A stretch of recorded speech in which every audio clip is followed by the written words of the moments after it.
Hey guys, it's Christy with WTI and I have with me Moose.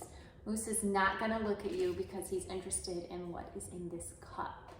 So Moose eats Purina 1 with probiotic support. He loves this food. Stick around long enough and he'll probably start drooling here in a second. So we chose Purina 1 because when we took him to his first vet checkup, it was on a list of recommended foods for dogs.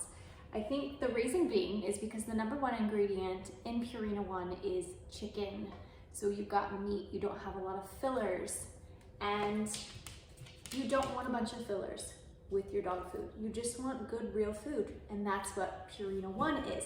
So, we love it. Moose clearly loves it. He's very happy. So I can feel good about the food that we're giving him, and it's also reasonably priced. So for those reasons, we love Purina 1. And that's our point of view.